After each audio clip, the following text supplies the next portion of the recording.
Hello दोस्तों, क्या आप जानते हैं कि पैंक्रियाटिक कैंसर को साइलेंट किलर क्यों कहा जाता है?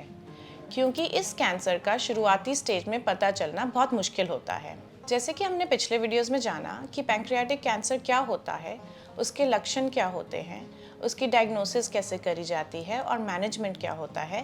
तो इस वीडियो में आज हम जानेंगे कुछ क्वेश्चंस के आंसर्स जो आपने ही कमेंट बॉक्स के द्वारा हमसे पूछे हैं इस पैंक्रियाटिक कैंसर के बारे में। तो अगर आप हमारे चैनल पर नए हैं या आपने हमारे चैनल को सब्सक्राइब नहीं किया है तो जल्द से जल्द उसे सब्सक्राइब करें ताकि ऐसी ही और हेल्थ रिलेटेड वीडियोस आपको मिलते रहें।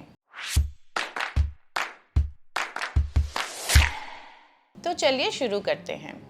सबसे पहला सवाल है कि क्या आप पैंक्रियास के बिना जी सकते हैं? जी हाँ, आप पैंक्रियास के बिना जी सकते हैं। पैंक्रियास एक ऐसा ऑर्गन है जो इन्वॉल्व होता है डाइजेशन में और इंसुलिन प्रोडक्शन में।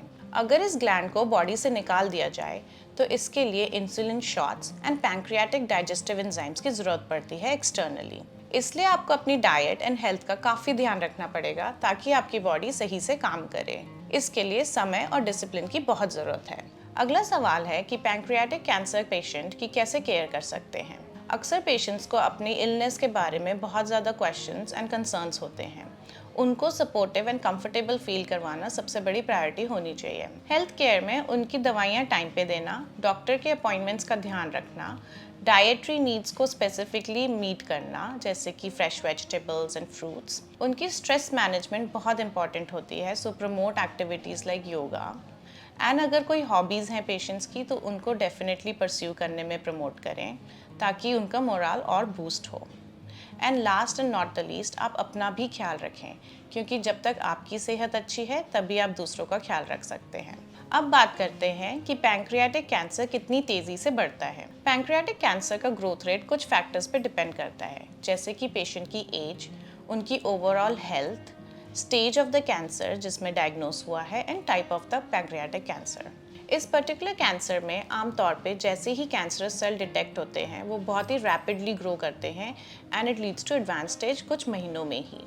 एक स्टडी के हिसाब से T1 जो कि बिगिनिंग स्टेज है बहुत ही rapidly within 1 year T4 यानी कि एडवांस स्टेज तक पहुंच जाती है। Unfortunately in this cancer symptoms बहुत लेट पता चलते हैं जैसे कि अपर एब्डोमेन पेन यानी कि पेट में दर्द होना, पीठ में दर्द होना, weight loss and a very common symptom depression. कुछ और कॉमन सिम्टम्स भी होते हैं जैसे कि जनरलाइज फटीग, वीकनेस या जॉन्डिस। यूजुअली जब तक ये पता चलता है तब तक कैंसर एडवांस स्टेज तक पहुंच चुका होता है एंड काफ़ी लेट हो चुका होता है। चौथा सवाल है कि पैंक्रियाटिक कैंसर को पूरी तरीके से ठीक किया जा सकता है या नहीं। ये कम्प्लीटली डिपेंड करता है कि कौन सी स्टेज में कैंसर डिटेक्ट हुआ है।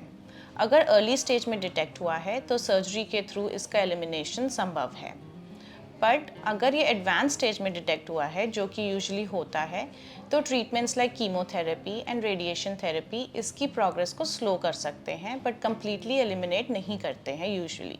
और याद रखें कि इसलिए अर्ली डिटेक्शन इस केस में बहुत ही ज़रूरी है। तो अगर आपको कोई भी मेंशन सिम्टम्स एक्सपीरियंस हो तो अपने डॉक्टर से ज़रूर डिस्कस करें। अगला सवाल है कि पैंक्रियाटिक कैंसर में बिना ट्रीटमेंट के सर्वाइवल स्पैन कितना है। तो ये अगेन डिपेंड करता है कि कौन सी स्टेज पे डिटेक्ट हुआ है, but usually survival rate of pancreatic cancer in 5 years is only 10%। बिना ट्रीटमेंट के लाइफ एक्सपेक्टेंसी बहुत ही कम होती है एंड कुछ स्टडीज़ के हिसाब से ये 1 से 2 साल ही होती है। इसलिए रेगुलर चेकअप्स का एंड अपने हेल्थ के बारे में प्रोएक्टिव रहना बहुत इंपॉर्टेंट होता है। इसलिए कोई भी सिम्टम्स के लिए अपने डॉक्टर से ज़रूर संपर्क करें एंड उसको इन्वेस्टिगेट करें। लास्टली, पैंक्रियाटिक कैंसर के साथ जीना कैसा होता है। ऑफ कोर्स ये एक इमोशनल रोलर कोस्टर होता है, not only for the patient but also for the family members. इसमें स्पेसिफिकली डाइटरी एडजस्टमेंट्स, मेडिकेशंस और उनके साइड इफ़ेक्ट्स पे ज़्यादा ध्यान देना पड़ता है, इसलिए फ्रेंड्स एंड फैमिली सपोर्ट बहुत ज़रूरी होता है। Pain management, mental symptoms like anxiety and depression भी इम्पॉर्टेंट पार्ट होता है इस जर्नी का, इसलिए उस वक्त इनको इमोशनल सपोर्ट बहुत ज़रूरी होता है। ये बहुत ज़रूरी है कि आप अपने लव्ड वंस के साथ वक्त बिताएं और उनको पॉजिटिव रखें। आपका इमोशनल सपोर्ट उनके लिए बहुत बड़ी मोटिवेशन बन सकता है। तो दोस्तों, ये कुछ सवाल थे जो आपके ही द्वारा पूछे गए थे। आशा करते हैं कि आपको ये वीडियो पसंद आया होगा।